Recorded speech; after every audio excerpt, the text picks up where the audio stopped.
Takemichi was an ugly, disgusting, worthless loser who wasted his life after his first girlfriend was killed and got bullied by kids every day as he barely afforded to pay his rent. However, when he realized he was going to die a virgin, a hand pushed him in front of Train-kun. But in his final moments, the only thing he thought about was his first love, Takibana Hinata. As he regained consciousness, he saw a younger version of himself before a mirror, so when he checked the date on his phone, he realized that he had traveled 12 years into the past. But although he was glad to see his childhood friends once again, he remembered the events that occurred on this day. But before he could warn them, they were suddenly ambushed by a group of third-year thugs. The shortest face in the group tried telling the thugs that they were all friends with their leader Masaru, but one of the morons just laughed at his statement, before ordering Masaru to buy some drinks for them. As the little bitch went to get them drinks, Takemichi's squad were almost beaten to death, and none of them were able to fight back. As his nose leaked out spaghetti sauce, Takemichi remembered how his entire life went downhill from that point, and he yelled out to the god of this world for making him relive such a terrible event. But for a brief moment, the image of his middle school girlfriend popped up in his memory, and Takemichi realized that her death in the future was caused by the same group of douchebags. So rather than following his friends back home, Takemichi rushed over to see her one last time. But when Hinata opened up the door, she became concerned about how jacked up his face was. And because he was used to being treated like shit all the time, Takemichi couldn't stop the tears from flowing out. But when he tried leaving quickly, Hinata held him back and said that he should open up to her about what happened. After crying his heart out to Hinata like a beta male, Takemichi went over to sulk about his life by the swing set. But he was interrupted by a group of kids who were trying to bully an innocent student. Pissed off by the consistent yelling, Takemichi got up and punched one of them in the face, before breaking an empty bottle and scaring the others away by threatening to tear their lungs out. When the bullies had left, Takemichi advised the kid to stand up for himself next time, and after they got talking, the student introduced himself as Hinata's younger brother Takabana Naoto. Remembering that Naoto was also dead in the future, Takemichi went back to sulking by the playground, and he confessed to Naoto that Hinata was the only girl he had ever loved in his entire life. Confused by this statement, Takemichi told him that he had managed to travel back in time after surviving a train accident, and for some reason, Naoto actually believed his creepy sci-fi story. However, he told Naoto to protect his sister by all means necessary, because in exactly 12 years from now, both him and Hinata would die after getting caught up in a deadly war. Naoto was shocked to hear this, but when the two of them shook hands to seal the promise, a time machine suddenly activated, and Takemichi woke up to find himself in a hospital room back at the present. He wondered if it had all been just a dream, but then he noticed that there were no bruises on his body, and a mysterious man in a gray suit walked up to him saying that he was Naoto. Takemichi was surprised to hear this, but Naoto said that he had taken his words on that day very seriously, forcing him to study hard and become a police officer in order to protect his family. However, despite saving Takemichi from the train accident, Naoto was unable to protect his sister from the school war, and he said that Takemichi was the only one capable of keeping her alive. Taking him back to his house, Naoto told Takemichi that his time travel powers were unique, because he was only able to travel back 12 years into the past from any given moment in the present. And to make sure that their plan to save Hinata was successful, Naoto forced Takemichi to stay up all night reading everything about the notorious Tokyo Manji gang. Noticing his reaction to the bloody image of a man on the computer, Naoto told Takemichi that the man was his former partner, who was brutally murdered after trying to infiltrate the gang's hideout. He also said that the only way to prevent Hinata from dying was for Takemichi to go back in time and stop the current leaders of the Tokyo Manji gang from ever meeting each other in the past. However, Takemichi didn't even know how to use his powers to begin with, so Naoto told him that the key to activating his time traveler sequence was for both of them to shake hands again. Although he thought that Naoto was a bit crazy, Takemichi was really desperate to save Hinata, so he grabbed his hand and got teleported into the past again, right in the middle of a fist fight. Shocked that the plan had actually worked, Takemichi checked the date on his phone to confirm, but he chickened out of the fight at the last minute, allowing his opponent to punch him into a coma. When he finally woke up, Takemichi got his ass kicked again for losing the match, which made him remember how he and his friends slaved away for the biker gang until they left middle school. But when the dumbass blurted out that he wanted to meet the actual leaders of their gang, one of the seniors, Kiyomasa, whacked Takemichi with a baseball bat until his eyes turned white. Kiyomasa warned him to never speak about their leaders again, and because Takemichi was scared out of his fucking mind, he ran across the city looking like an escaped prisoner. Thinking that he was too useless to save Hinata, Takemichi walked up to their house so that he could shake hands with Naoto and return to the present. but he ended up meeting Hinata instead, who called him an idiot for getting into another fight, saying that she should have been the guy in their relationship because Takemichi was too much of a crybaby to protect himself. Carried away by the jokes, Takemichi said that he could make her cry all night in her room like an African parrot. What did he say? They kept on laughing until Takemichi forgot the reason why he had visited in the first place, and he waved Hinata goodbye before returning home for the night. The next morning, Takemichi met up with his friends in the male bathroom, where the leader of the crew Akane told them that the next fist fight was between Takuya and a student from another school. Everyone was shocked to hear this, because Takuya was the weakest guy in their group who couldn't even beat up a Hinata, and they were scared that he was going to get murdered in the arena. However, Akane said that there was nothing they could do to change it, and Takuya spoke up for himself, saying that he was going to avenge Takemichi by defeating his opponent with a single punch. But by the time they had gotten to the fight zone, Takuya was already sweating and losing his nerve, and he was about to piss himself before the match actually started.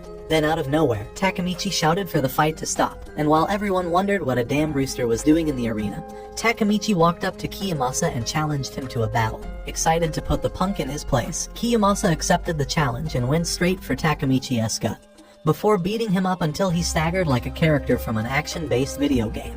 Impressed by the kid's balls, Kiyomasa dropped his cancer stick to the ground and was ready to crush them. So as the crowd went wild with excitement, he kept on punching Takemichi until the loser saw heaven's gates. Meanwhile, Akane brought out his pocket knife and was prepared to stab Kiyomasa with it. But before he could make a move, everyone noticed that Takemichi was struggling to hold on despite all the beating. His friends tried telling him to tap out of the fight, but Takemichi just stood his ground and said that he was going to win or die trying. So Kiyomasa replied saying that he was going to make sure of it.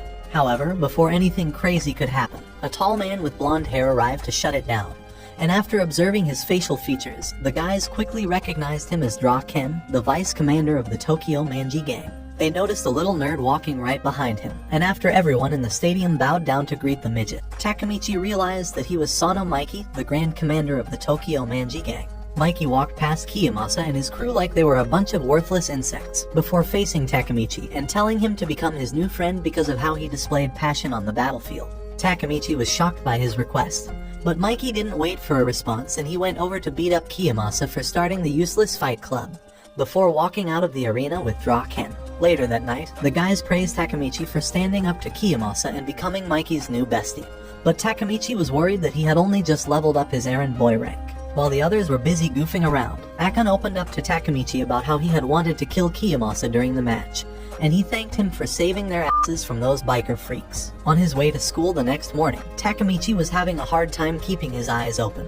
But when Hinata walked up to him, saying that they should go on a date later that day, the dumbass quickly became energized. While struggling to focus in class, Takemichi heard a loud noise coming from outside, and he almost lost his mind when Mikey walked into the classroom, asking him to come and hang out with them. He also noticed that Draken had managed to single-handedly defeat all of the third-year students, and the vice commander asked the losers to lie down on the ground, before stepping on all of them like floor mats. Takemichi tried telling them that he already had plans, but while everyone was surprised to see the leaders of the Tokyo Manji gang in their school, Hinata walked up to them and bitch-slapped Mikey in the face. Grabbing Takemichi's hand, Hinata pulled him away from the bullies, but Draken held her back, saying that he was going to rip her useless arms off and use them to warm up his meat at night. However, because Takemichi had promised to always protect Hinata, he squeezed Draken's shoulder and told the mofo to let go of his girl, saying that she was the one person he could never give up on.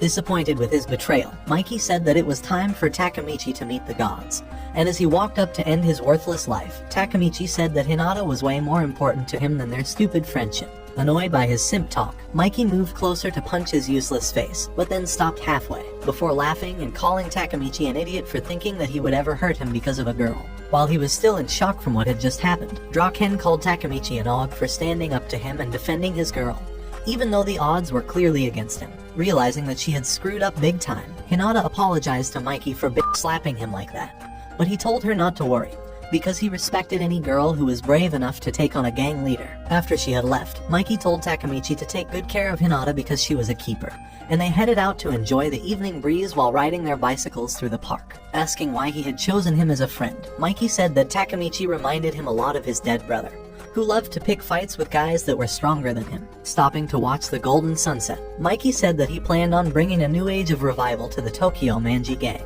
and that he wanted Takemichi to be a huge part of it. After he and Draken rode off in their bicycles, Takemichi walked back home wondering how someone as gentle as Mikey would end up being responsible for Hinata's death in the future. The following day, Takemichi and Hinata went out for some shopping. But after realizing that her boyfriend's grades were just as terrible as his backshots, Hinata decided to help him study for an upcoming test. They went over to her place, and Takemichi couldn't contain his excitement about how pretty the room was. But then Hinata's mom arrived with the drinks, while asking if they needed some Netflix to set the mood. Embarrassed by her mom's riz, Hinata chased the old lady away, and after studying hard all night with Takemichi, she thanked him for saving her brother from those thugs the other day. She said that he had influenced her brother in a big way, because all Naoto ever talked about now was how he wanted to become a great police officer in the future. Takemichi was excited to hear the story behind how Naoto became a cop, but Hinata just stared at him with cute eyes, saying that he had changed completely from the reckless and immature guy that she used to know. He laughed awkwardly to avoid blurting out his secret by accident, and when Hinata noticed the fireworks outside, she invited him to watch them together with her on the rooftop. Taking advantage of the mood, Takemichi walked up to Hinata and held her soft hands. But when he turned around to stare into her pretty eyes, the dumbass realized that he was holding Naoto's hand instead. So in a flash, the time sequence got activated and Takemichi found himself back at the present, yelling at Naoto for appearing at the wrong time and being such a useless cock blocker. However, Naoto was glad that his handshake theory had actually worked, and although he was pissed at Takemichi for returning by accident, he had finally cracked the code to unlock his powers. Asking if he had found any of the gang leaders, Takemichi said that he had met up with Sano Mikey, but that Mikey seemed too innocent for all the big crimes that the current gang has committed. Naoto was annoyed by his statement, because he believed that Mikey had started the war which led to his sister's death.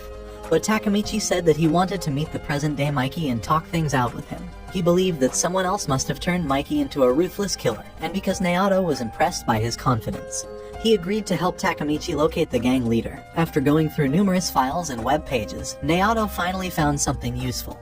But when Takemichi walked over to look at the screen, he was shocked to see that Akane was now a member of the Tokyo Manji gang. Naoto was also shocked to hear the news, because Akane had been arrested many years ago for stabbing Kiyomasa, and that's when they realized that Takemichi's little time travel experience had altered the present. Because Akane was now a top dog in the gang, Naoto said that locating him was their ticket to meeting Mikey, so they went over to Takemichi's old apartment to retrieve his phone number. But when Naoto walked into the room, he was just seconds away from coming down with the coronavirus because of how disgusting the place was, so he stepped out to grab a face mask and a pair of gloves for protection. Takemichi eventually found the book where he stored all of his school memories, and after dialing Akane's number on his phone, they were directed to a 5-star hotel located downtown. Naoto was a bit suspicious that Akane would just invite them to his hotel on such short notice, and he tried warning Takemichi to stay alert. But the moron wasn't ready to listen. Walking through the entrance door, Takemichi was about to bust a nut from staring at all the hot MILFs. But he kept his cool, and told the manager that they were here to see Akane instead. After confirming their names on the list, the manager led them straight to the lounge, where they met up with Akane, who now looked like a rap artist that was addicted to smoking weed. He took Takemichi to the roof for a private chat, and after the both of them were done catching up on old times, Takemichi said that Akane was practically living the dream life compared to his. But Akane replied saying that there were some things that money just couldn't buy, and he surprised Takemichi by telling him that he knew all about how Hinata's brother was now a police officer. However, Takemichi got the biggest shock of his life when Akane revealed to him that he was the one who pushed him into the train tracks that afternoon when he almost died. But somehow, Naoto had arrived just in time to save his ass, so Akane tried asking if he had acquired the legendary power of time travel. But Takemichi just pushed him away, saying that he had turned into a crazy lunatic. Fighting back the tears, Takemichi found it hard to believe that his friend would do such a thing. But Akane apologized to him, saying that he was only following orders from the boss man Kisaki Teda. He explained that Kisaki had been the one running things in the gang for quite a while, and that Mikey had switched sides to become an outlaw after the day that Draken died. Takemichi was shocked to hear about Draken's death, but before he could convince his friend to step off the pillar, Akane jumped down like Spider-Man to hug Gwen Stacy on the ground. After crying like a toddler on the rooftop, Takemichi met up with Naoto downstairs, telling him that Kisaki was the actual villain, and that he wasn't going to rest until he brought everyone back. Meanwhile, after disappearing to the past and not showing up to work for over 2 weeks, Takemichi's boss at the video store got fed up with him, and she fired his sorry ass without any pay. So to make life much easier, Takemichi tried suggesting to Naoto that they should just tell Hinata about her future. But Naoto called him an idiot, because Hinata could easily just break up with him after hearing such a thing. The only option was for Takemichi to go back in time and fix things the hard way. But when he started sulking over Draken's death, Naoto searched up an article online showing how he had died after getting ambushed by a rival gang. Takemichi was shocked by the date on the article, because it meant that he only had 3 weeks left to save Draken. But Naoto said that a personal beef between Mikey and Draken was probably what led to his death. Not sure what to believe in, Takemichi said that he was going to protect Draken and save everyone like they had planned. So he shook hands with Naoto and got warped back into the past. However, when he opened his eyes, Takemichi saw 2 huge reasons to give up his mission and become a milkman. But because the shoddy was too much for his virgin plot gun to handle, he ran out of the room looking like a maniac. Stopping to catch his breath, Takemichi hoped that his girlfriend would never find out about what happened. But in that moment, Hinata appeared behind him, asking what the hell he was talking about. He started making up dumb excuses to avoid the question.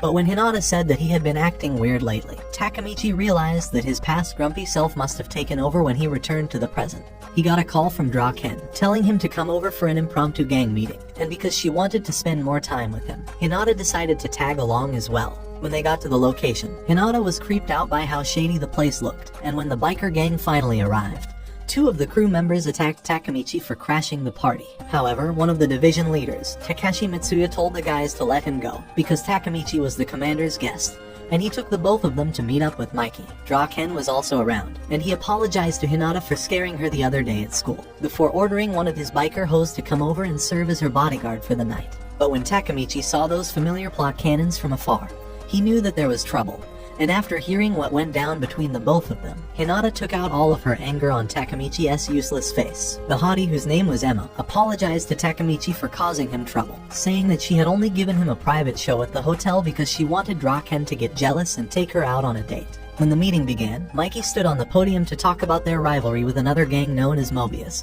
But before Takemichi knew what was going on, 2 guys ambushed him from behind and kicked him to the ground. One of the guys, Pachin, who was the division leader for the 3rd district, hated Takemichi because of what happened with Kiyomasa, and he wanted to teach the runt a lesson. However, Draken told him to sit his fat ass down, and Mitsuya explained that Pa was only pissed because the Mobius gang had beaten up his best friend and clapped the dude's girlfriend right in front of him. Damn! Takemichi was shocked that something like that would happen, but Mitsuya told him that the Mobius gang was more badass than theirs, and controlled more than half of the city's major areas. With a stern look on his face, Mikey asked the gang what they should do to Mobius in return, and when Pa said that he wanted to rip all of their hearts out, Mikey smiled like a maniac, before ordering war on their ruthless rivals. After the gang meeting, Takemichi spent the entire night thinking about a plan to keep Draken safe, and he decided that the best way was for him to become Draken's bodyguard. But when Draken saw the look of desperation on his worthless face, he turned down the offer without a second thought, so Takemichi decided to follow him around the city instead. While observing them in a restaurant, Takemichi realized that Mikey only ever showed his playful side to Draken, and that Draken was sort of like his big brother, giving him piggyback rides after he fell asleep. He followed them to a hospital, where Draken and Mikey paid a visit to the girlfriend of Pa's buddy, who had climaxed so hard after getting both of her cheeks clapped, that she fell on her face and became unconscious. The girl's parents arrived moments later, and as the old man called them a bunch of worthless criminals, Mikey wanted to punch his teeth out, but Draken forced him to bow down as a sign of respect to the elderly. They kept their heads bowed throughout, while the man and his wife broke down in tears and walked away. And Draken told Mikey that it was important for all gang leaders to show sympathy towards other people. After seeing how it all went down, Takemichi realized that Draken was the voice of reason behind all of Mikey's actions, which explained why the gang went rogue in the future after he died. When they left the hospital, Mitsuya rode over to pick up Mikey, saying that there was going to be another meeting tomorrow, and Draken just nodded before walking away. But along the way, Draken remembered his early days of how his parents had abandoned him on the streets, forcing him to live in a whorehouse with a couple of college baddies. He quickly became the toughest guy in school, with all the students worshipping him like a god, and when he was just 10 years old, he decided to get a dragon tattoo on his temple, changing his name from just Ken to Draken. Because he was taller than most kids his age, Draken easily dominated everyone in a fight. But when the seniors heard about this, they brought Draken to their secret lair, warning him to keep his fighting habits in control. And as punishment for his actions, the seniors told Draken to look for another student in the 7th grade who had also been causing a lot of trouble lately, and bring him over to them. Apparently the guy had beaten up the leader of a high school gang, and when Draken rushed over to find this wonder kid, He was excited by the fact that there was someone who could finally match up to his strength. However, when Draken finally found him, he was shocked to see that it was just a short kid with no muscles, and he wondered how this little brat was able to take down an entire army of grown-up men. The boy introduced himself as Sono Mikey, and Draken was scared that he was leading him to an early grave. But when they got back to the hideout, Mikey surprised everyone by bashing his foot into the gang leader's face. Terrified by his overpowered abilities, the other crew members ran for their dear lives. But Draken stayed back because of how cool Mikey was, and the two of them became best friends in no time. Back at the present, Takemichi and Naoto went out to learn more about the Mobius crew, but when they found the past leader of the gang, they were shocked to see that the guy was now a useless construction worker. Meeting up with him in a restaurant, the man whose name was Asanai looked very shy and reserved at first, but when Naoto asked him about Draken's death, he banged the table and said that he knew nothing about it. Naoto stayed calm and kept repeating the same question, until Asanai broke down crying and told them that a bigger boss had hired the Mobius gang to start a war between Mikey and Draken. After saying all that he could remember, Asanai walked out of the restaurant, and when they got back to the office, Naoto said that the only solution was for Takemichi to go back and stop the two gangs from ever fighting. But when he got back to the past, Takemichi was shocked to see himself riding a bicycle with Akame. And that was when he realized that the real Akane from his childhood would always keep living on. He advised Akane to take his life seriously and focus on his dreams of owning a celebrity hair salon in the future, before running off to find Mikey and the other gang members. When he got to the abandoned building where the meeting was held, Takemichi tried telling the leaders to cancel the fight. But Pa got angry and started beating the crap out of him for being an annoying pest. Mikey said that the decision to fight the Mobius gang was final, but when Takemichi fell to the ground and started groveling like a pig, Draken said that they should probably do some research before going into battle. Annoyed by his statement, Mikey called Draken a spineless loser, and the both of them were about to have a little showdown of their own when Asanai suddenly arrived at the hideout. Seeing the man that ruined his friend's life, Pa got angry and charged at him like the Hulk. But Asanai dodged his blow before finishing him off with one punch like Saitama. Asanai said that he had heard all about their plans, and because he loved to fight dirty, he decided to bring the war to them instead, along with his army of 50 samurai soldiers. Although they were outnumbered, Mikey didn't flinch one bit, and he stood up to face Asanai, calling him a coward for bringing an entire battalion to fight against a bunch of middle school kids. Takemichi, on the other hand, kept on staring at Asanai, wondering how he turned into such a loser in the future. And when Asanai noticed this, he walked up to him and punched the stupid look off his face. Pa held him back from throwing any more punches, saying that the fight was between the two of them alone. And he pushed Takemichi to the side before the shitface could mess things up again. Mikey told Takemichi to sit down and enjoy the fight, but Asanai beat the shit out of Pa so much that the fatso became unconscious from drinking all the red wine that spilled out of his face. He eventually fell down on Mikey's shoulders, and after laying Pa on the floor to rest, Mikey walked up to Asanai and smashed him to the ground with his signature kickboxing move. Everyone in the room was shocked, and Mikey said that his gang could never lose to theirs in a million years. But Asanai wasn't done yet, and he grabbed a broken bottle before charging straight at Mikey. However, Draken appeared right on time to block his path, and he jammed his knee right into Asanai's nutsack, before allowing the glass bottle to fall down and shatter. After putting fear in the minds of the crew members, Draken yelled out that because Mikey had defeated their worthless leader, all of them had officially become members of the Tokyo Manji gang. Takemichi was shocked that they had actually won. But at that moment, everyone heard cop sirens outside, and they knew that it was time to bail, so Draken told the Mobius guys to come back and take Asanai with them. But suddenly, Pa got up and stabbed the mofo in the back with his pocket knife, so Draken pushed him to the ground before he could kill him and put them all in trouble. Everyone was shocked by what he did, and because the cops were getting closer to their hideout, Mikey yelled at Pa to run out with them. But Pa said that he was going to stay back and turn himself into the police. With no time to lose, Draken grabbed Mikey and bolted out of the shed, with Takemichi following right behind them. And when the cops arrived, they arrested Pa and all the other Mobius guys who were still around. Along the way, Takemichi began to feel woozy and he fainted in the middle of the road. But luckily, when he woke up in the hospital the next day, Emma was right there to give him some vitamin B to stay active. Asking her about the other gang members, Emma became emotional, saying that Draken and Mikey had gotten into a fight over the issue of Pa's arrest, causing the whole gang to split in two. Takemichi finally understood what Asanai told them at the restaurant, and he hated himself for falling asleep at such a crucial moment.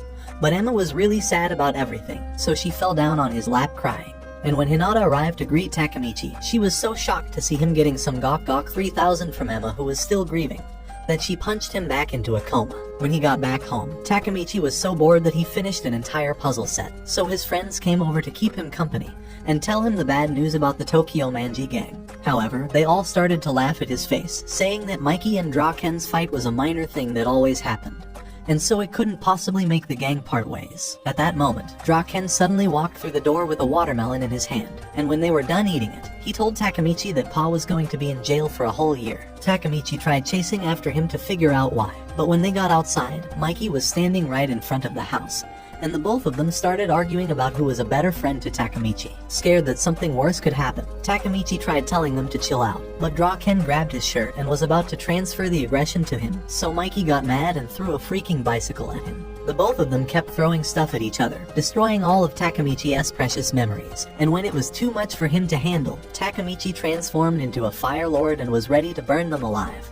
He tried punching Mikey on the face but fell into a garbage pile instead, and when he got back up, Takemichi wanted to strangle Draken like a chicken. But his friends quickly arrived to stop him from doing something crazy. Tired of seeing them battle against each other, Takemichi fell down crying, saying that their stupid cat fight was going to be the reason that the entire gang turned rogue in the future. However, nobody understood what he was saying, and when Mikey told Takemichi that a piece of shit was stuck inside his hair, everyone started laughing at him instead, and the guys suddenly became friends again. They went to the park, where Mikey and Draken apologized to each other, and Takemichi realized that they were only fighting because of their conflicting opinions regarding what happened to Pa. While he was celebrating the success of his mission, the girls met up with Takemichi, and after much persuasion from Emma, Hinata asked him to be her date for the Dragon Festival. Emma was shocked that the guys were back together, but Draken told her that the fight wasn't even real to begin with, and while the girls chatted about the festival, Takemichi joined the boys to play soccer and have a fun time. The next evening at the festival, the girls arrived in their beautiful dresses, and while Takemichi was super excited to see Hinata, Draken didn't give a shit about what Emma was wearing. Hinata said that she wanted Emma and Draken to become a couple, and when Takemichi asked how the both of them became friends, she said that Emma was a good person who was just desperate for some manly attention. However, Hinata hadn't forgotten all about his little private show with Emma, and to redeem himself, she said that he had to win a special prize for her at the local shooting game. But Takemichi was bad at shooting his shot on both girls and games, so he ended up making a fool of himself and wasting all of his money without winning a single prize. Hinata laughed at his bad luck, but when rain started to pour down, they quickly ran into the forest to avoid getting soaked, and Takemichi realized that they had somehow ended up alone. Because his wood was getting harder than the trees around, Takemichi decided to take advantage of the situation and get freaky.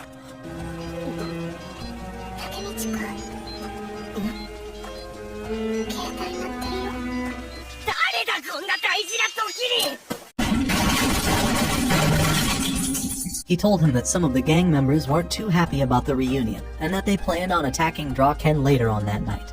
But Takemichi was shocked because he thought that he had already fixed everything. Although Homeboy had a terrible case of the blue balls, he was forced to leave Hinata and search for Draken instead, while cursing himself along the way for getting distracted by the festival. He stopped running after spotting some gang members from afar, but was shocked to see Kiyomasa with a blade in his hand, saying that he was going to kill Draken for ruining his life. Takemichi wondered what to do with this info, but then Joker Face suddenly found him and dragged him into the open, while the other guys made fun of him, ordering him to get them drinks like they did with his cousin. He tried getting up to fight Kiyomasa, but when Takemichi remembered that he was just a loser without Mikey and Draken's help, he started apologizing while they kicked his ass on the ground. After tying him up in duct tape, Kiyomasa stomped his foot on Takemichi's useless face, saying that he was going to kill Draken and put the blame on him, before walking away with his crew. Luckily, Hinata was able to track him down, and when she took the tape off his mouth, Takemichi told her to leave him there to die, because he was too much of a worthless failure to save anyone's life. However, Hinata bent over to kiss his lips, causing all the raindrops to glow, and she said that although he was a pussy compared to Mikey and Draken,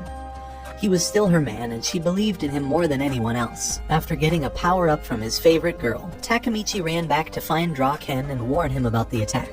But along the way, he met up with Mitsuya, who had also heard of the attack and drove over to stop it. But when Takemichi said that it was Kiyomasa who wanted to kill Draken, Mitsuya was surprised because his intel had told him that the real villain was Pei-Yan, the 3rd Division Vice Captain. Meanwhile, as Draken and Emma were walking back home, Pei suddenly appeared behind them, and when Draken noticed the sinister look in his eyes, he told Emma to stay back before walking up to face him. Pei was pissed because of what happened to Pa at the hideout, and Draken told him to bring it on. But a Mobius gang member suddenly arrived and whacked him on the head with a baseball bat. Takemichi and Mitsuya quickly ran over to warn Draken about the planned attack, but when they got to the parking lot, they saw that he was already busy beating up some Mobius scum. Emma called Pei a worthless coward for ambushing Draken with an entire squad, and because he was starting to become unconscious, Draken sat down on the ground and told Mitsuya to take over. The Mobius guys started laughing because they felt that there was no way Mitsuya could take them on.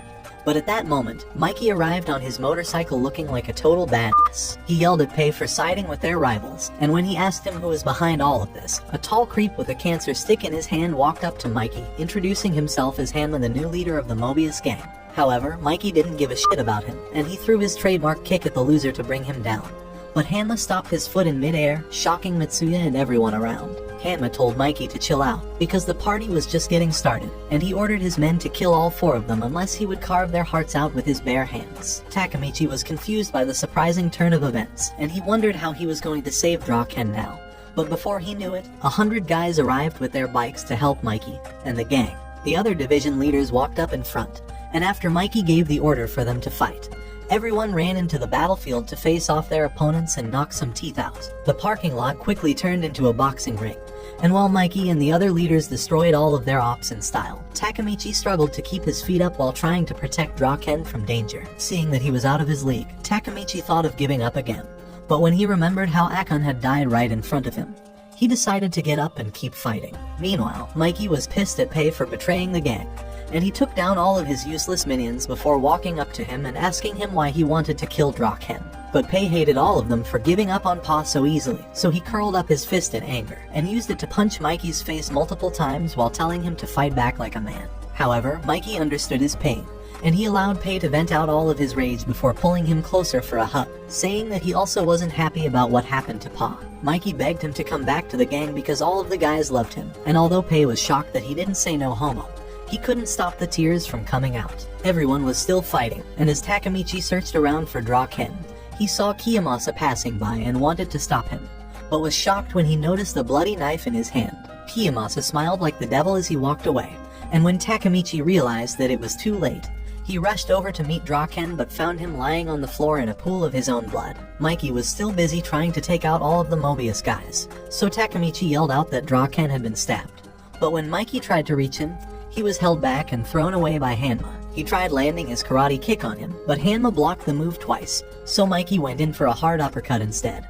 And as the both of them kept fighting, Takemichi realized that Draken was actually still alive. Mikey told him to take care of Draken, and when Takemichi noticed that no one could help him, he decided to take on the challenge and carry Draken to the hospital on his back. But along the way, Takemichi realized that the mofo was really heavy and he felt like giving up already, but he just kept pushing on, until Emma and Hinata met up with him saying that they had already called an ambulance. They stopped by the roadside to wait for the bus, but when Takemichi noticed that Kiyomasa and his crew of circus freaks were headed in their direction, he knew that they were screwed. They threatened to tie him up in duct tape again, but then Draken suddenly became conscious, and because he knew that Takemichi was going to get his ass kicked, he told him to grab the girls and run away. However, when he remembered how he had been a pussy all his life, Takemichi stood his ground and told the girls to stay back, before walking up to face Kiyomasa and his goons, reminding him about their epic brawl at the Fight Club. Takemichi challenged Kiyomasa to a rematch, and when his friends realized that he was serious, they started placing bets on him, saying that he was going to defeat Kiyomasa. Encouraged by his friends' words, Takemichi charged forward to attack, but the dumbass forgot to check his opponent's weapon, and he got stabbed in the hand with a pocket knife. He managed to pull the blade out of his palm, but Takemichi was still too powerless to land a single punch on Kiyomasa, so he decided to change strategies and tackle him to the ground instead. But Kiyomasa was solid as a rock and he kept on standing, so Takemichi turned into a literal savage, jabbing his teeth deep into Kiyomasa's gut until he screamed out like a virgin tasting the forbidden fruit. What do you mean by that?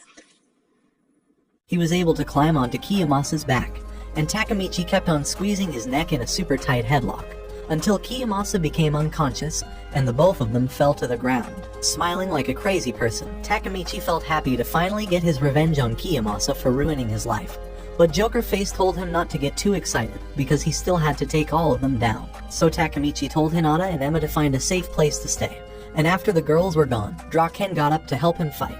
Even though either of them could pass out at any moment, they stood their ground while the circus freaks charged up at them. But then out of nowhere, Akame appeared and punched Joker face to the side, after which the other guys arrived as well to take up the fight. Seeing them risk their lives for him, Takemichi realized that although his mission wasn't a total success, he had managed to inspire his friends to never give up and keep on fighting. Shocked by their crazy passion, Joker Face and the others quickly ran away, and after the guys were done celebrating their victory, Emma and Hinata arrived with the paramedics to take Draken to the hospital. Meanwhile, back at the parking lot, Mikey was still standing like an undefeated champion, and because Hanma was too tired to keep up, he called one of his biker dudes to take him away. Everyone started to run away to avoid getting cuffed by the police, and Hanma warned Mikey about the coming of a new gang with a deadly crew before riding off in his motorcycle. Inside the ambulance, Takemichi kept praying for Draken to get better, but then he suddenly woke up and stretched his hand to him, telling him to look after Mikey before flatlining from a heart attack. The paramedics tried reviving him using CPR but with no success, so when they got to the hospital, Draken was rushed over to the operating room for an emergency heart surgery. He told the others what happened, and Emma couldn't stop herself from crying. But when Mikey arrived at the hospital, he pretended like everything was alright to avoid letting his true emotions show. Staring at the operating room, Mikey told everyone to remain confident and keep their hopes up, because Draken was too much of a fighter to die at a hospital after being stabbed by a traitor. Takemichi and the others were inspired by his words, and after spending hours in the waiting room, the doctors finally stepped out, telling them that Draken's surgery was successful. Excited by the good news, Mitsuda and the guys ran out to tell the gang members, but when Takemichi noticed that Pei was still standing, he told them that he was too ashamed to face the crew after being a traitor. However, Mitsuya told him not to worry about it because they all understood his reasons, but that despite what he had thought, Draken was actually the one who cared about Pa the most. He said that while Pa was getting his cheeks clapped at the slammer by the freaky inmates, Draken was the only one who followed his parents every day to visit him and bring gifts. Mitsuya told Pei to apologize to Draken and the others after everything was over, and while Takemichi was outside with the girls, he realized that he had successfully completed the mission that Naoto gave him. But when he noticed that Mikey wasn't with the gang, he ran around looking for him, until he found him crying outside of Draken's hospital room, after hiding his emotions throughout the night. 1 week after the fight, Takemichi became a local champion on the streets, but when he went over to greet Draken at the hospital, Draken made fun of his outfit and called him an idiot for getting hyped over one win. Annoyed by his attitude, Takemichi told Draken that he deserved to feel good after being a loser for so long. But Draken was just messing with him and he pointed to a bag on the ground, saying that it was a gift from Mikey. When he took out what was inside, Draken told him that it was Mikey's jacket from when he first became the leader of the gang, and Takemichi felt like he didn't deserve such a thing. However, Draken said that the entire gang owed him a huge debt of gratitude for everything, so he got up and bowed his head to thank Takemichi for saving his life. Wondering if he would ever be worthy of the jacket, Draken told Takemichi to talk to Mikey about it, but when he got to the rooftop, Mikey confronted him, asking him how he knew what was going to happen before time. His stupid ass was just about to say everything regarding the time travel mission with Naoto, when Mikey laughed it off and jumped down, thanking him for saving Draken and the gang. After achieving his main objective, Takemichi went over to meet Naoto so that he could return to the present, but before leaving, he gave Hinata a clover necklace to apologize for being such a shit boyfriend all this while. He looked at her pretty face one last time before shaking Naoto's hand to activate the time sequence. But when Takemichi opened his eyes, he was shocked to find himself back in his lame job at the video store. Wondering if it was all just a dream, Takemichi tried calling Naoto to confirm. But when he saw the scar on his hand from the fight with Kiyomasa, he realized that everything had actually happened. He got a message on his phone from a strange number informing him about a meeting, and when Takemichi got to the venue, he was surprised to see Akame looking like his usual self and working at a hair salon. Akame said that he was going to become a hairstylist real soon and that he wanted him to be his first customer, so Takemichi began crying because it meant that his plan had actually worked. However, his phone started to ring, and when Takemichi picked up the call, it was Naoto who answered it, telling him that their mission was successful, and that it was time for them to meet his sister. On the car ride to her place, Naoto said that they had managed to completely erase the timeline in which his sister died from a gang war, and Takemichi was excited that he would finally be able to see her in the present. When they got to the apartment building, Naoto told him that Hinata was now a grade school teacher, but Takemichi kept fantasizing about all the different styles he was going to teach her when they met again. However, along the way, he started having doubts about whether Hinata would actually want to see him after 12 years, so he told Naoto to go on without him, before turning around and walking the other way. Takemichi slammed his fist on the wall for being such a coward even after all he had gone through to save everyone.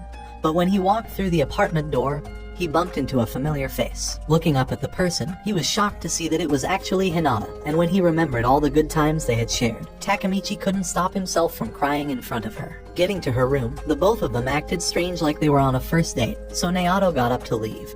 But when Takemichi held his leg and begged him like a servant, he said that they should all go for a drive instead. But along the way, Naoto got a call from his boss ordering him to help out with the case, so he left his car with the lovebirds before walking away.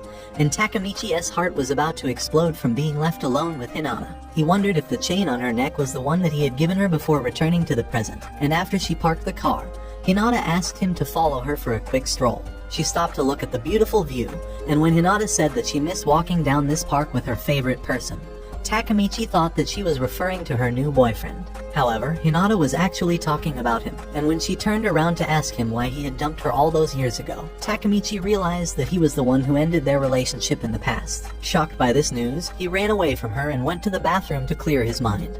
But when Takemichi saw his disgusting face in the mirror, he decided to be brave and talk things out with Hinata like a man. On the way out, he met a strange man in a suit.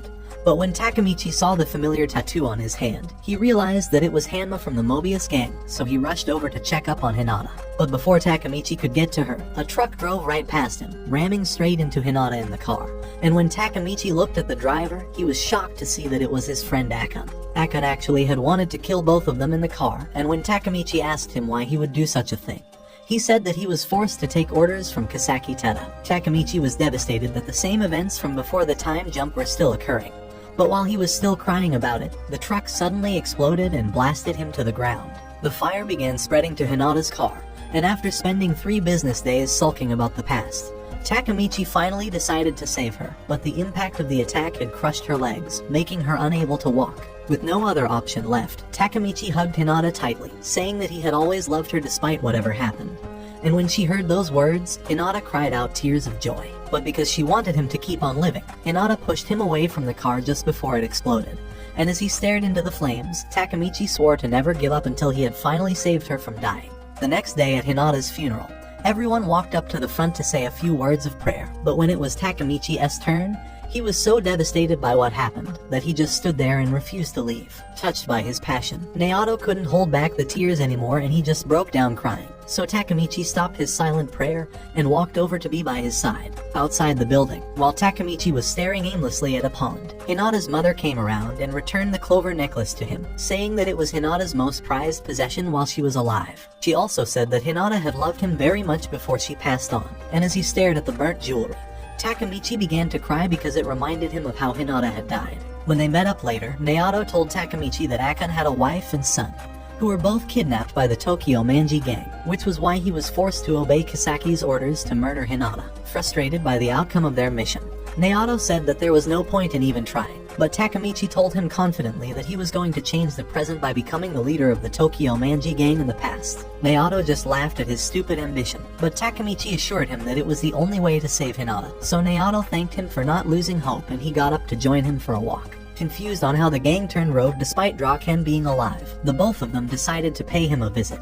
But Takemichi was shocked to discover that Draken was now a death row inmate at a detention facility. His hair had fallen off from all of the stress, and when Takemichi asked him why he got arrested, Draken said that he had no regrets because it was his fault that the gang turned into a killing squad. He reminisced about the good times, when he and Mikey would ride their bikes all through the night, and Draken said that his only wish was that he had killed Kisaki before it was too late. Shocked by this statement, Takemichi tried to get a better explanation, but Draken's visiting time was over, and before he left, he told Takemichi to get out of town because Kisaki and his crew wanted him dead. Back at Naoto's place, the guys tried searching the web for any information about Kisaki, but they found nothing, and when he realized that it was time to take action, Takemichi said that he was ready for another time jump. Naoto felt like his plan of taking over the gang was crazy, but Takemichi said that it was the only option they had left, so the both of them shook hands and activated the time sequence once again. However, when Takemichi opened up his eyes, everyone had a good laugh before heading out to meet the others. Mikey said that it was time for them to bring in a new captain for the 3rd Division, so they all rode their bikes to the gang's official meeting point to witness the coronation ceremony.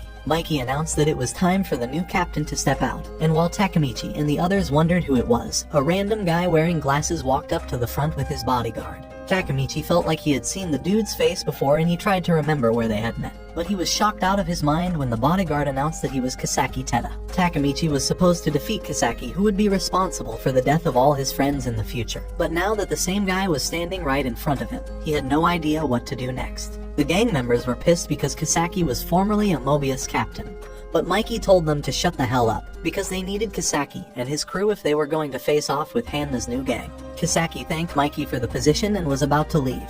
But when Takemichi stared at his evil face and remembered how he was the one who caused Hinata's murder, he climbed up the stairs and punched the mofo right on the face. However, Takemichi knew that he was screwed when Draken yelled at him for disrespecting an official captain, and all the other division leaders started gathering around to teach his ass a lesson. Baji, the first division leader, decided to join the fun, and the others told him to stay away. But he charged straight at Takemichi and started beating the shit out of him, forcing Mitsuya to stop him by holding his hand back. Samurai Jack's son was tired of all their bullshit, so he told Mikey that he was going to join Hanma's crew instead, and he declared himself as an enemy of the gang before walking out of the ceremony. Everyone was shocked by the betrayal, but Kisaki was excited to see their little gang falling apart already, and as payback for his rudeness, he walked up to Takemichi and knocked him out with a single punch. When he woke up, Takemichi was shocked to see Mikey by his side, who told him that the former 1st Division captain was actually his childhood friend and next-door neighbor. He said that Baji was always a spontaneous guy, who would pick fights with people for no reason, which was probably why he punched Takemichi in the face during the ceremony. According to Mikey, he and Baji practically formed the gang, along with Draken and the other division leaders, and to see him leave everything behind to join the enemy gang really broke his heart. Mikey asked him to help them bring Baji back, and Takemichi agreed to do it, but under the condition that Mikey would remove Kisaki from the gang and replace him with someone else. So Mikey said that he would banish Kisaki from the gang completely if Takemichi was able to make Baji return. But if not, he would chop his balls off and feed them to the vultures. He sensed that someone was spying on them, and when Mikey said that the person should show themselves, Mitsuya stepped out from behind the tree, apologizing for listening to their entire convo. As punishment for his actions, Mikey said that he was officially making Takemichi a member of the gang under Mitsuya's unit, and Mitsuya wished that he had returned home instead of eavesdropping. Takemichi stayed back to wash the blood off his face, but when he was about to leave the place, he saw a lucky charm on the ground and wondered who had left it behind. Opening up the locket, Takemichi saw a picture inside showing all the founding members of the gang when they were younger, but he also noticed that there was another person in the photo with a tiger tattoo on his neck. The next day at school, Takemichi stayed back in class to figure out how he was going to bring Baji back, and when his friends saw him, they congratulated him for becoming an actual member of the Tokyo Manji gang. However, Takemichi wasn't really excited about it, and when he told them about his deal with Mikey concerning Baji, Yama decided to give everyone a quick lecture about the history of gangs in their city. He explained that the Tokyo Manji gang had a total number of 100 men, with each of the 5 divisions having 20 men, unlike the Mobius gang, which primarily consisted of 2 distinct groups. The first Mobius group was created by Asanai 2 years before the second group, which was created by Kisaki Teda. But when Asanai was brutally defeated by Mikey, both of the groups decided to go their separate ways. Kisaki and his group joined the Tokyo Manji gang out of respect for Mikey, increasing their number to 150, while the first group joined forces with other crews around the city to form a larger gang called Valhalla. However, while they were talking, a strange guy walked into the room asking for Takemichi, and when Yama saw the tiger tattoo on his neck, he quickly recognized him as one of Valhalla's leaders, Hanamiya Kazutora. But Kazutora was excited to meet Takemichi, who he had heard so much about, and he invited him to follow his crew back to the Valhalla hideout so that he could meet all the members. Takemichi was terrified of the guy, but he knew that it was his only ticket to meeting up with Baji, and when he saw Hinata walking downstairs, he forgot all about his fears and agreed to follow them to the hideout. Along the way, Takemichi asked Kazutora why he had never seen him in their school before, and Kazutora said that although he was a third-year student, he had only been around for his first year because he was sent off to Juvie. Takemichi wondered what he did to end up in Juvie, and when they got to the hideout, which was basically an abandoned arcade, Takemichi noticed how all the gang members looked like zombies with their cheap cancer sticks. They joined a crowd of people watching Baji punch the shit out of some guy, and Kazutora explained that as part of his initiation process, Baji was required to beat up the 1st Division vice captain of the Tokyo Manji gang. Takemichi was shocked to hear this, and after Baji was done punching the vice captain's face into a pulp, he turned to look at Hanma, asking if that was enough for him to finally join Valhalla. Hanma's henchmen were surprised that Baji could actually go that far, but Hanma told Kazutora to introduce their guest to the crowd, so he told them that Takemichi was the newest member of the Tokyo Manji gang. Badgie recognized Takemichi from the ceremony, and when everyone heard that he belonged to the enemy gang, they began chanting for him to be killed and used as a sacrifice to the gods. However, Hama said that Takemichi was here to act as a witness to Badgie's true intentions, and when he was asked to speak on the matter, Takemichi confirmed that Badgie was no longer a member of the Tokyo Manji gang. Asking Kazutora for his opinion, Kazutora told Hanma that Badgie would be a valuable addition to their team, because he was an ex-division leader who knew everything about how their enemy gang worked. Bowing his head down, Badgie promised to help them destroy Mikey and his gang, and after Hanma was satisfied with his performance, he made Badgie an official member of the Valhalla gang. But Takemichi wasn't about to give up after risking his life to join these freaks, so he asked Badgie to explain why he wanted to leave the Tokyo Manji gang so badly after being one of its founding members. Badgie told him to think again because Kazutora was also a founding member, and it was then that Takemichi realized that Kazutora was the sixth person in the photo that he had seen earlier. He went on to explain how Kazutora came to hate the Tokyo Manji gang so much, starting with when they all met up at a local restaurant to receive their gang jackets for the first time. They took their legendary group photo soon after, and the guys started riding their bikes on the streets like a proper gang.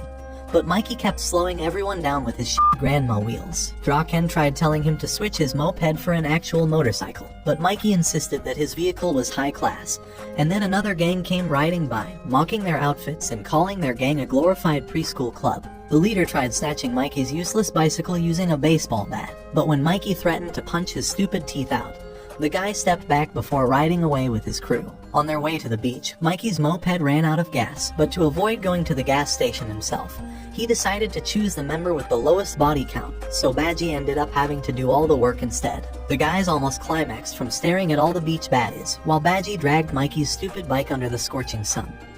But along the way, he was stopped by the same group of losers that made fun of their gang earlier. Seeing that he was now alone, the Purple Power Rangers decided to use Badgie as an example to teach the others a lesson, so they took him back to their hideout and beat the living shit out of him. However, despite all the beating, Badgie was still standing, and when the leader of the gang tried smashing Mikey's moped with his baseball bat, Badgie surprised everyone by covering the bike with his back and taking the hit instead. He threatened to kill all of them if they laid a finger on the moped, and the purple pageants laughed at his stupid confidence.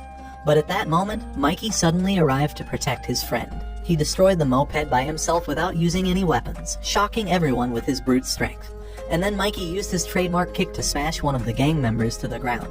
He apologized to Badgie for all the trouble, after which the two of them battled against the other gang members. And on the night before Mikey's birthday, Kazutora and Badgie decided to get him a new bike as a birthday present. Badgie wondered how they were going to afford such a thing, but Kazutora told him not to worry. And when they got to the automobile shop, Kazutora said that they should steal the bike inside from Mikey. Badgie was against it, saying that Mikey wouldn't be happy if he found out how they got the bike. But Kazutora told him to stop being a pussy, because the bike was going to increase the overall Riz score of their gang. They grabbed dinner at a restaurant to pass the time, and after everywhere was dark, the boys went back for the mission, with Kazutora using his criminal skills to break the glass and open up the door. Badgie was still anxious about the whole thing, but when he saw the motorcycle and imagined how cool Mikey would look in it, he agreed to help Kazutora break the lock on the rear tire. After struggling for a few minutes, they were able to snap the cable, and Badgie was excited to get Mikey his dream gift.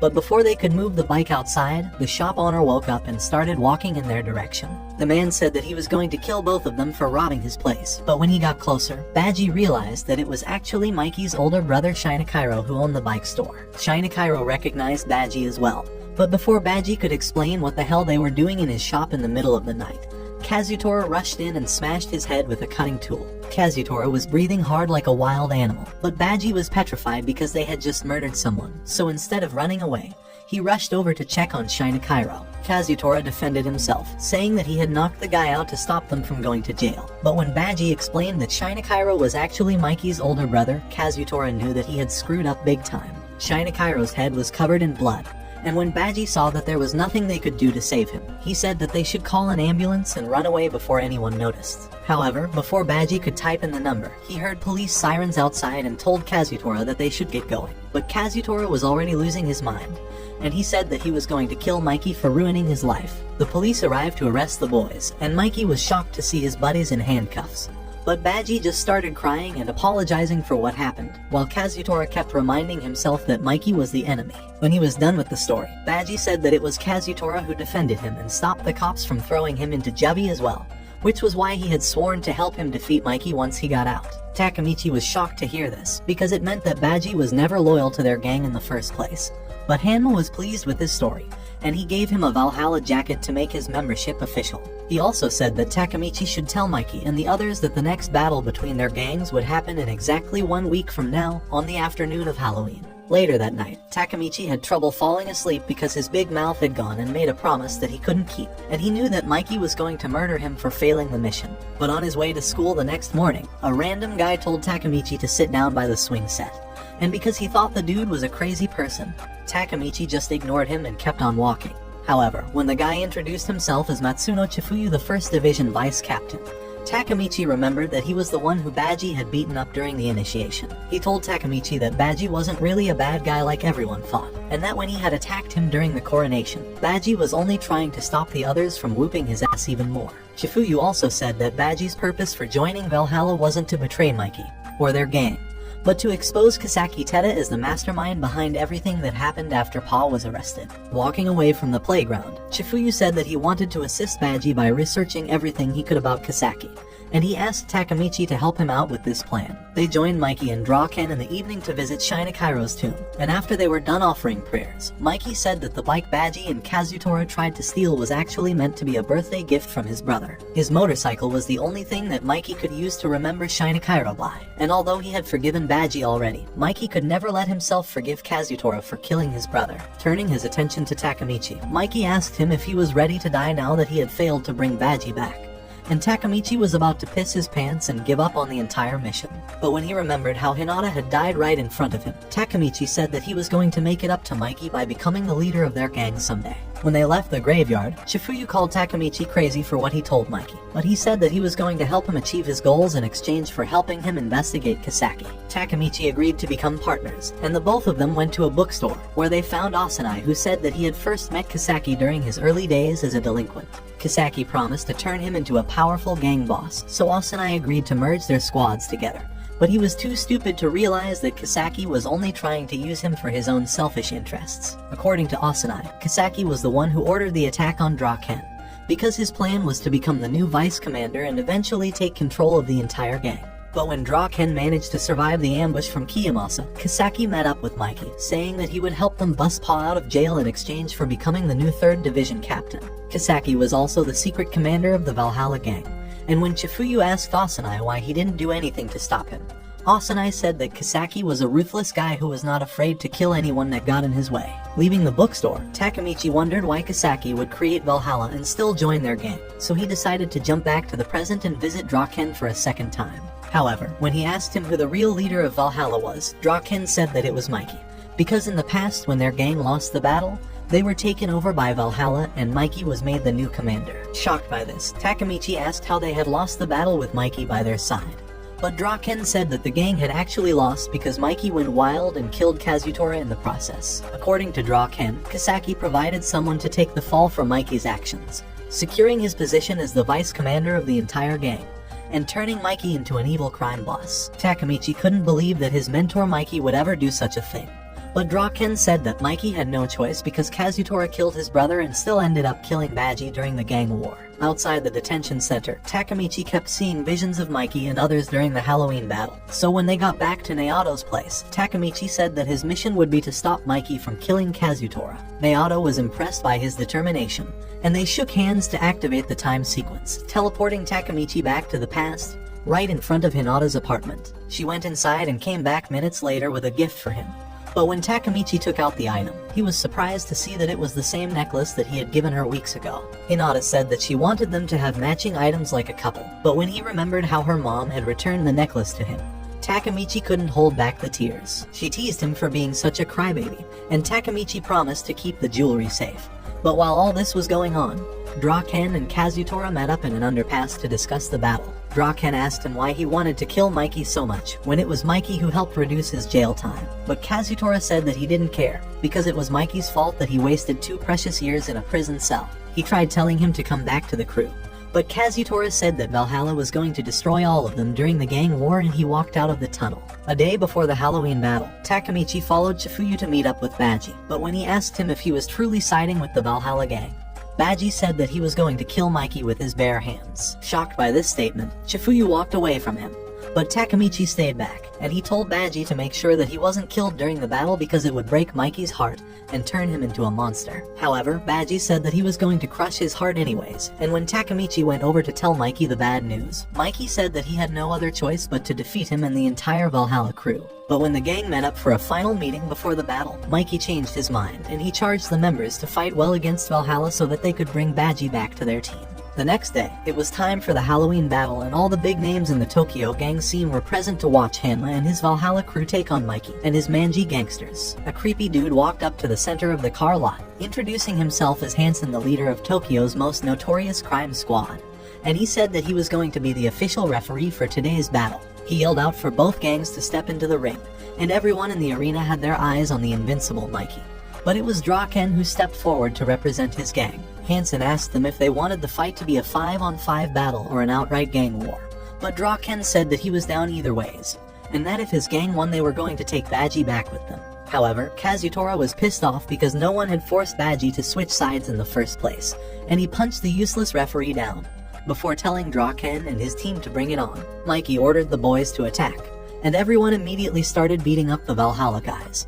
But as Takemichi was busy trying to find Badgie, he got tackled to the ground by an enemy member. The guy was about to pounce on Takemichi like an angry lion when Mitsuya appeared and kicked him down, and he yelled at Takemichi for spoiling the reputation of the 2nd Division by fighting like a pussy. Another guy tried to attack them, but Mitsuya punched him away while telling Takemichi to stay focused on the fight.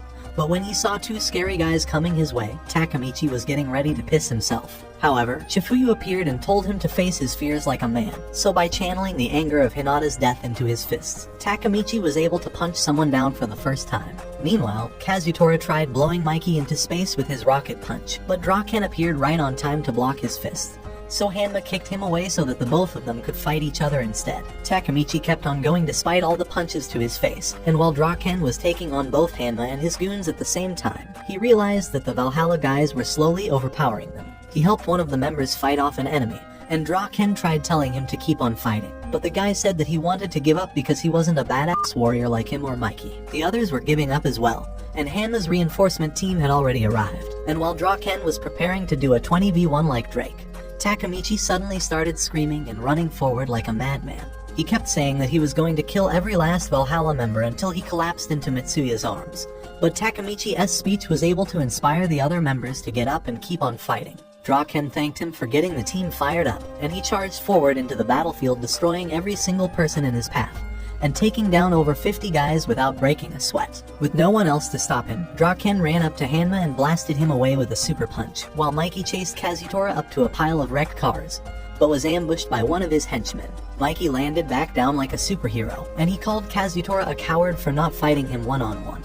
But Kazutora said that he would let his friends Chanbo and Chom that he had met in Jubi do the dirty work instead. Chanbo tried attacking him, but Mikey blocked it so easily and almost crushed him with his foot. So Kazutora explained that he had brought him up here to mess with his stance and stop him from using his power kicks. Mikey kept trying to take down both Chanbo and Chom, but while he was battling with the henchmen, Kazutora appeared from nowhere and bashed him in the face with a pole. However, despite the massive hit, Mikey managed to get back up, and when he asked Kazutora why he hated him so much, Kazutora said that it was because of his stupid birthday gift that he got sent to Jubi. Chanbo and Chom held Mikey down while Kazutora kept on whacking him on the head with an exhaust pipe, and when Draken tried running up to help him out, he was blocked and smacked down by Hanma. Kazutora tortured Mikey until he was bleeding all over, but to his surprise, Mikey was still conscious, and he knocked Chom away with a headbutt, before smashing both Chanbo and Kazutora to the ground with his ninjutsu kick.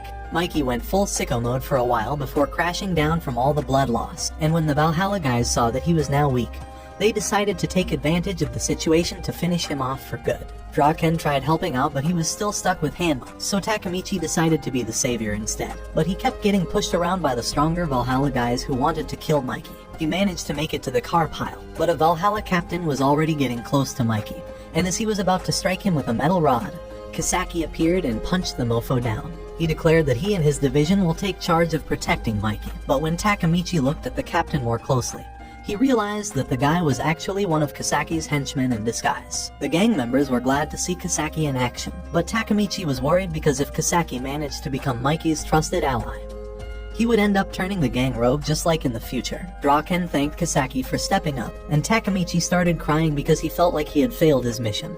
But out of nowhere, Baji climbed up the cars and smacked Kisaki away with an exhaust pipe.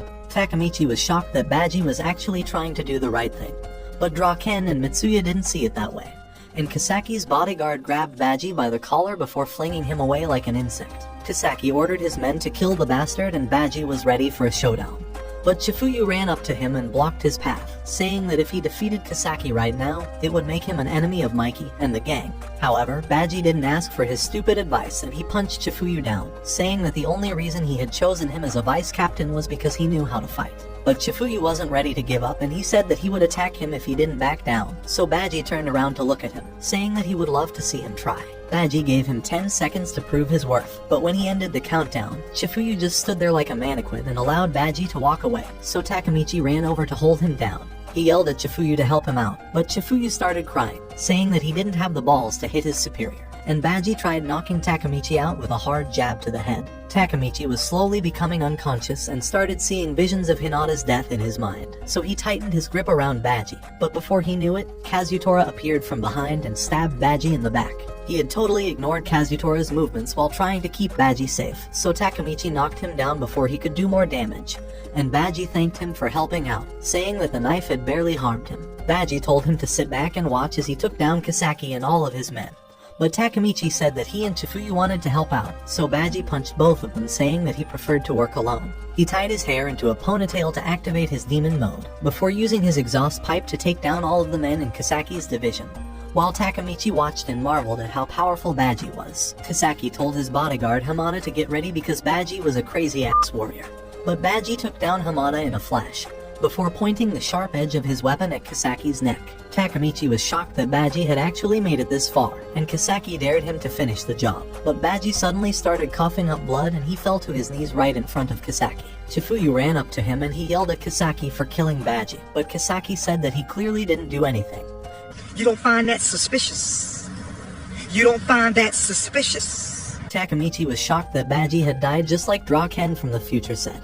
And because he wanted Mikey to activate his savage mode, Kisaki called Kazutora a literal backstabber and blamed him for Baji's death. Mikey walked down to meet the psycho, but Hanma blocked his path, saying that the fight wasn't over yet, so Mikey took him down with his nuclear kick, causing the other Valhalla guys to run away in fear. With no one else to stop him, Mikey walked up to Kazutora and kicked him around a few times, before pounding his fist into the killer's face while Draken and the others watched in silence. Takemichi recalled how Draken had told him about Mikey killing Kazutora during the battle, and he felt bad that he wasn't able to stop it, but Baji shocked everyone by getting up and calling out Mikey's name. He thanked Mikey for getting angry because of him, but Mikey was surprised that he was even still alive, and his blood poured out from his wound. Baji walked up to Kazutora saying that he was too strong to die from a single stab. So to take the blame away from Kazutora, Baji brought out his pocket knife and used it to in front of everyone, causing Chifuyu to yell out in pain and run to his side, asking why he had. Baji told Takemichi that Kisaki was trying to tear the gang apart, and so he himself to make sure that all of his real friends stayed together. Baji started seeing visions of Mikey's brother and he knew that it was almost time for his isekai, so he apologized to Chifuyu for everything and told Takemichi to watch over the gang. Before leaving this world in a bright light, Chifuyu cried bitterly about his death, and Mikey went back to beating Kazutora's ass until he saw the light as well. But because he was desperate to change the future, Takemichi blocked his path and told him to stop. Mikey kicked him away and said that he would kill him as well.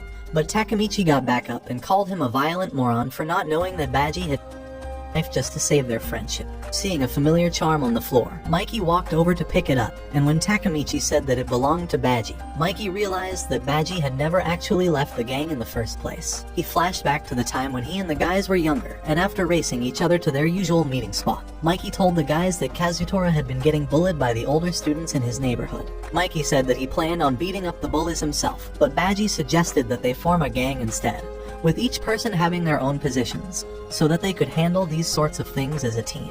Mikey said that they should call themselves the Tokyo Manji Gang, and although the others thought that his idea was super corny, they agreed to form the coolest gang ever, with Mikey serving as their commander. Baji and the guys decided to buy good luck charms in honor of their new gang, but they were all broke-ass mommy's boys, so they joined all their pennies together to buy one single charm.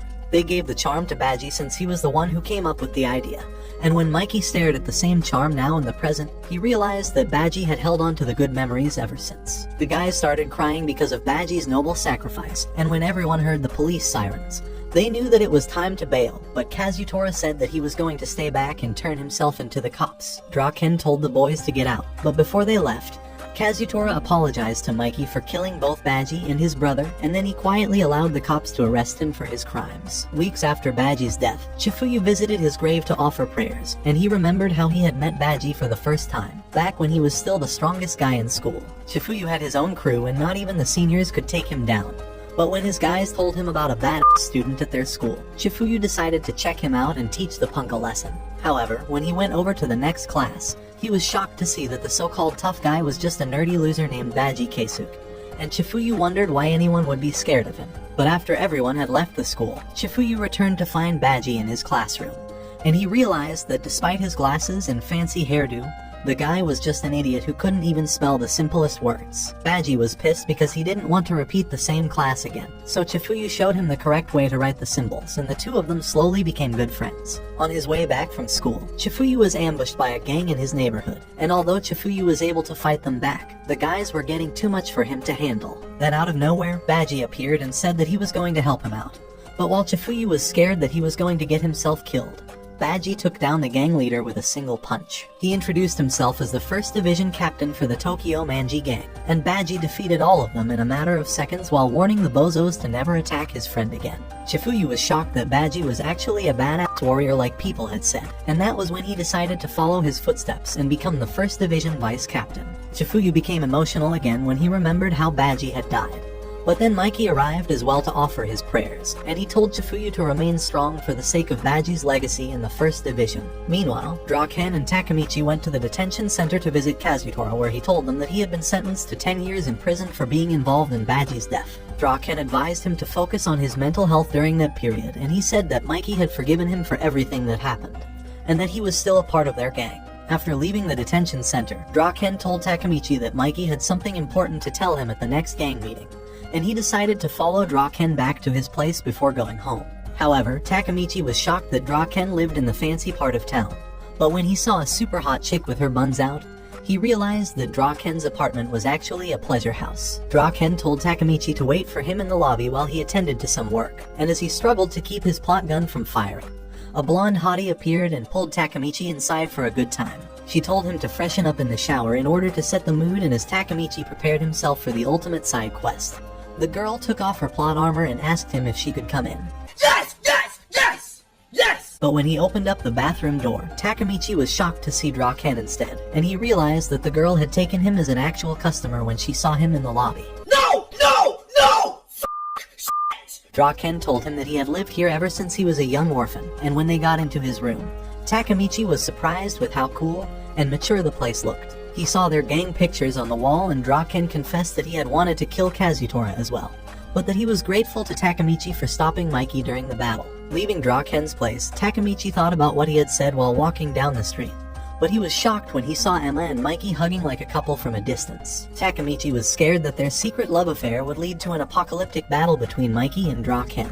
But then Hinata appeared dressed up like Sherlock Holmes, and she offered to help him solve the mystery. They followed them to an outdoor restaurant, where the two were having a lunch date, and when Hinata noticed the glow in Emma's eyes, she knew that her friend was now in love with Mikey. However, Takemichi glanced at two large clues on her chest and got punched in the face by Hinata. But then Yama arrived to join the fun, and he said that he heard rumors about the secret couple as well. Using her detective skills, Hinata concluded that Emma was for the streets, so she walked over to confront them. And at the same time, Draken arrived like a supervillain to kill Mikey for betraying him. Takemichi tried stopping him from starting World War III, but Draken walked up to their table and paused a bit, before teasing Mikey for hanging out with his little sister on her birthday. He told the others that Mikey and Emma were actually step-siblings, and while Takemichi was shocked by the news, Detective Hinata and her crew pretended to order something from the menu to avoid getting caught. Draken gave Emma a pink teddy bear as her birthday present, and all the guys worshipped him like a Giga Chad as he walked away, while Emma blushed and hugged her gift like a little girl. On the way back,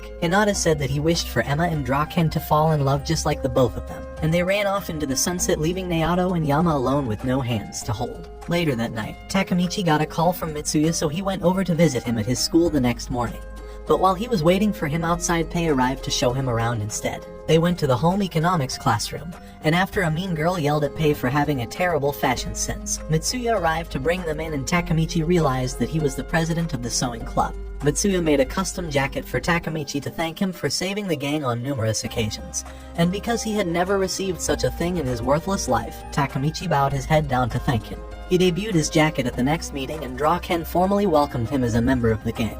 But Takemichi was shocked when he saw Mikey arriving with Hanma and Chifuyu by his side. The other members were surprised as well, but Mikey allowed Hanma to address the crowd, and he said that because of their defeat during the Halloween battle, the entire Valhalla crew was now officially under the Tokyo Manji gang. The guys were excited because it meant that their gang would get bigger, but when Hanma said that it was Kisaki who made the alliance possible, Takemichi knew that the future was still gonna to be screwed. And while he was losing his mind for failing the mission yet again, Mikey said that there was still something very important to talk about, and he left the floor open for Chifuyu to address the gang. Chifuyu said that it was time for them to appoint a new captain for the first division, and although it was naturally meant to be him, Mikey had given him the right to select anyone that he wanted. And to everyone's surprise, Chifuyu said that he chose Takemichi because that was what Baji would have wanted. But Takemichi wondered how a worthless loser like him could possibly handle such a high position. However, when he remembered all the lives that were at stake and how he had promised Naoto that he would become the next leader of the gang, Takemichi started crying, and he accepted the offer with his head up high. He went over to shake Naoto and jump back to the present, but when Takemichi opened up his eyes, he found himself in the same old rental shop like nothing had changed. However, his boss greeted him with a friendly smile, and that was when Takemichi realized that he had finally cheated the leveling system and transformed himself into a Gucci-wearing grip god. The store clerk apologized for not having the movie that he wanted, and when Takemichi stepped outside, he met his assistant who had been waiting patiently for them to drive off in his blacked-out sports car. Takemichi was confused throughout the entire ride, but when the car stopped at his house, he noticed some familiar faces and realized that his so-called assistant was actually Yama in the present. He recognized his other friends as well, and when Takemichi took the elevator to the top floor, he met up with Chifuyu, who told him that he was now the CEO of Tokyo Manji Industries. They went over to the restaurant to meet with the industry board members, and Takemichi was eager to uncover all of the gang's dirty secrets, but he couldn't find Naoto's number anywhere on his phone. Pa and the others started arguing about the horrible food, and Takemichi was glad to see that they were all still together. But then some new cats on the board told the old men to shut their asses up and just eat. Takemichi wondered where the new guys came from, and Chifuyu said that they were formerly members of the Black Dragon gang. But Pa was already pissed, and he threw his chair at the wall before walking away. Hanma told him to sit back down because they had something very important to discuss, and Takemichi was annoyed that Hanma always existed in every single reality that he made. Hanma said that there was someone amongst them who was giving intel to the cops about their illegal businesses, and everyone started arguing about who the actual traitor was. While they were fighting, Kisaki walked into the room and all the board members bowed their heads to greet him, but Kisaki told Takemichi and Chifuyu to join him for a private meeting. Takemichi noticed that Kisaki was a lot nicer than before, and he wondered if the gang had actually turned rogue in this timeline. But then Kisaki suddenly asked them if they hated him. However, Takemichi and Chifuyu didn't even know what to say, so Kisaki surprised them by confessing that he was the one who made the plans for Baji's murder during the Halloween battle many years ago. And although Takemichi already knew this, he was shocked that Kisaki would actually come clean about such a crime. But Kisaki explained that he was really desperate for power back in the days. He bowed his head down and apologized to them, saying that he had regretted his actions ever since that day, after which they raised a toast to Baji's legacy and the success of their company. But then minutes later, Kisaki told the guys that he had spiked their drinks with sleeping pills, and when the both of them finally woke up, they realized that he had tied them against the chairs. Kisaki started beating up Chifuyu while asking him if he was the one who had ratted them out to the feds, and when he couldn't take it anymore, Chifuyu said that he had done it because he wanted to rid the gang of scumbags like him. Takemichi was shocked that Chifuyu still held a grudge against Kisaki for killing Baji after all these years. But Kisaki didn't trust him as well, and he used his pistol to shoot a bullet straight into Takemichi's leg. He pointed the pistol at Chifuyu's forehead, telling him to say his final words. So Chifuyu told Takemichi that the gang had changed a lot in the last few years and that it was up to him to set things right. Kisaki sent him to gangster heaven with a headshot, and Takemichi couldn't believe that Chifuyu had just died right in front of him. But Kisaki pointed the gun at him as well, and he pulled the trigger to end everything. Hero,